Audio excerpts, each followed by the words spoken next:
birth. In fact, he's never seen a football game in his life, but still, he practices formations on a football field, represents his school colors with pride on his uniform of the marching band at Louisville. Tom Rinaldi has his incredible story.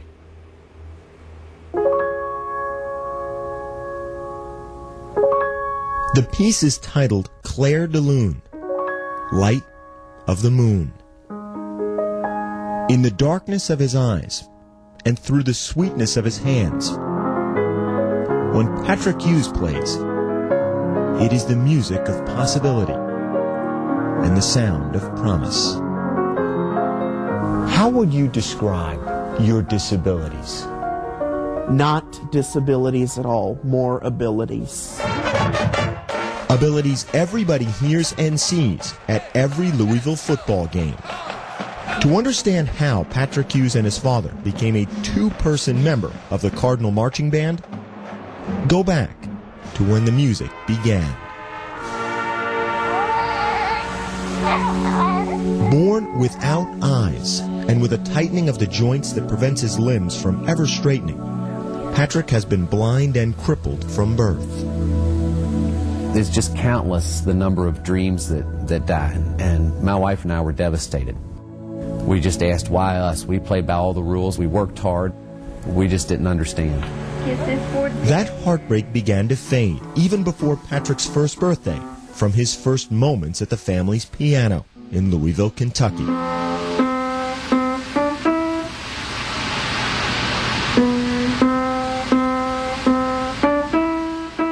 You could go up and hit a note no matter where it was on the piano, and within one or two tries he would find that exact note.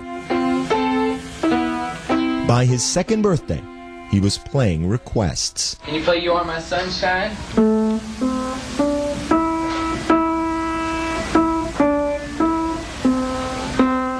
Play Twinkle.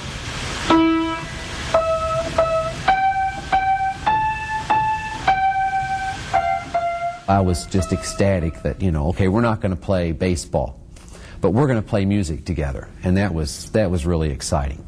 Let's see how far we can run with this. Fitted with artificial eyes and placed in a wheelchair, as Patrick grew, so did his passion and his talent. He played old standards by grade school and blues numbers by high school. By the time he arrived at the University of Louisville this year, his musical ability on piano as well as trumpet was well known throughout the city. I said, Patrick, you need to be a part of the marching band.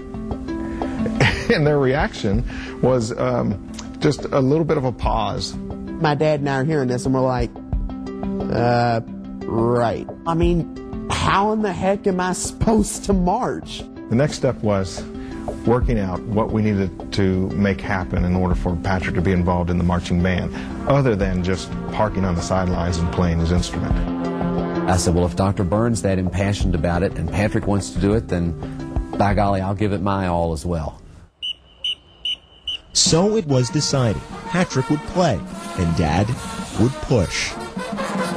As part of the 214-member Louisville Marching Band, a blind and wheelchair-bound trumpet player and his able-bodied father do it all together. From the pre-game drill practice to the march around the stadium to the halftime performance in front of thousands. Dad rolls and rotates his son across the field in mostly perfect formation. He'll sometimes end up pushing me a little quicker than normal, so that pretty much means, hey, must have done something wrong, so he's got to hurry up to get me to the right spot. Dip. Spin. In order to be at every band practice, I'm too slow on the spin. And to sit beside his son in every class. Question? Yes. How do you come up with all the... Patrick's father works the graveyard shift for UPS. How would you describe a work day for your dad? Poor thing. He goes to work about 11 o'clock at night, Monday through Thursday nights, and then gets in at about 6 and goes to bed at about 6 and sleeps till around 11. My freshman year of By the time Patrick moves from his bed into his wheelchair each morning, Dad is ready to begin their day together. He's my hero. I've told him before. What he goes through, it's taught me that I don't really have any complaints. I guess a father couldn't ask for any more than the relationship that I have with Patrick. God made me blind and unable to walk. Big deal. He gave me the ability to, the musical gifts I have, and the great opportunity to meet new people. That's your fans, buddy. But maybe when they hear him play, they recognize, wow, you know, imagine the possibilities I didn't even consider when I saw this young man that I now know from hearing him play. So whether it be on a field playing the Louisville fight song, or at the piano playing Claire de Lune, in a sense the melody is the same. Patrick Hughes plays so that we might hear the music of opportunity and the sound of potential. Tom, thank you. Patrick and his dad will be honored with the Disney Spirit Award at the Home Depot College Football Awards this week. He's also part of the pep band at Louisville. It plays at the home basketball games, but because this is a big home finale football game, he was out there bright and early at Papa John Stadium with his father, 8:30 a.m., warming up. Kirk and I had a chance to watch him perform at halftime of the Louisville-West Virginia game. It was a very special moment. He's also played, by the way, at the Grand Ole Opry, the Kennedy Center. He's played for Muhammad Ali in Louisville, and he has his own CD out, 23 songs, including some of his own original compositions. You can find it by Googling. So Louisville and Connecticut coming up at the top.